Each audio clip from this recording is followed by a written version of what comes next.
Om Shri Krishnaya Paramatmane Namaga. Mahabharatham. Chapter 19. Saranga Birds. In the stories narrated in Puranas, birds and bees speak like men, and sometimes they give sound advice and even teach spiritual wisdom. But the natural qualities of those creatures are adroitly made to peep through this human veil. One of the characteristic beauties of the Puranic literature is this happy fusion of nature and imagination.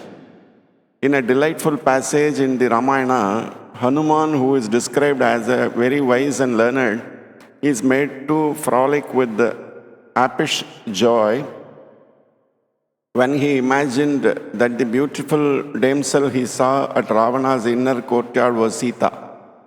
It is usual to entertain children with stories in which birds and bees are made to speak.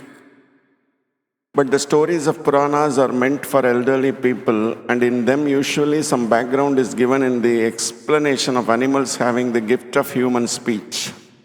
The usual expedient employed in a previous birth when those creatures were human beings. For instance, a deer was a rishi in a previous birth, or a fox a king. The subsequent degradation being due to a curse. In such cases, the deer will act as a deer and yet speak as a rishi. And in the fox, the cleverer nature is shot through with the characteristics of a wise and experienced king. The stories are thereby made interesting vehicles of the great truths they sometimes convey. Kandava Prastha, that forest full of uneven places and thorns and prickles and cumbered with the crumbling vestiges of long dead city, was indeed a frightful place when it came into the possession of the Pandavas. Birds and bees had made it their abode, and it was infested with the thieves and wicked men. Krishna and Arjuna resolved to set fire to the forest and construct a new city in its place. A Saranga bird was living there with its 4 fledglings. The male bird was pleasantly roaming about in the forest with another female bird, neglecting wife and children. The mother bird looked after its young ones. As the forest was set on fire, as commanded by Krishna and Arjuna, and the fire spread in all directions, doing its destructive work, the worried mother bird began to lament. The fire is coming nearer and nearer, burning everything, and soon it will be here and destroy us. All forest creatures are in despair, and the air is full of the agonizing crash of falling trees. Poor wingless babies, you will become a prey to the fire. What shall I do? Your father has deserted us, and I am not strong enough to fly away carrying you with me.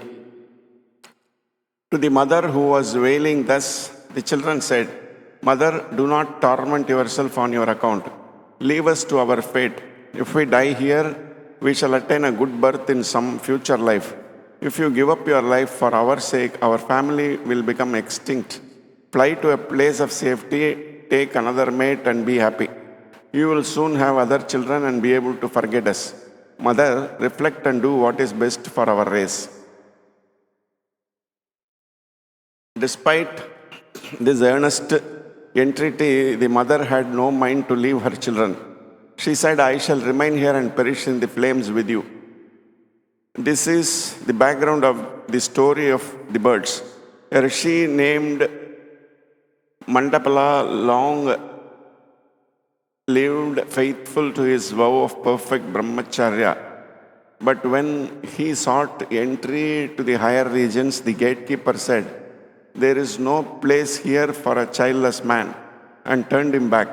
He was then born as a Saranga bird and lived with a female companion named Jarita. She laid 4 eggs. Then he left Jarita and wandered in the woods with another female companion, Lapita. The 4 eggs of Jarita hatched in time, and they were the 4 birds mentioned above. As they were the children of a rishi, they could cheer and encourage their mother in the way they did. The mother bird told her children, "There is a rat hole by the side of this tree. I shall put you there. You can get into the hole and escape the fire. I shall close the mouth of the hole with earth, and the fire will not touch you. When the fire dies down, I shall let you out." The children would not agree. They said, "The rat in the hole will devour us. It is better to perish in the flames than to die ignobly by being eaten by the rats." The mother bird tried to relieve the fears of the children and said, "I saw an eagle devour the rat. There is now no danger for you inside the hole." But the children said, "There are sure to be other rats in the hole. Our danger is not ended by the killing of one rat by the eagle. Kindly save your life by flying before the fire reaches us and this tree catches fire. We cannot get into the rat hole. Why should you sacrifice your life for our sake? How have we merited it? Who have done nothing for you? We have only brought you unhappiness since we came into the world. Take another mate and live happily." The fire which destroyed the whole forest mercifully left the baby birds unscathed.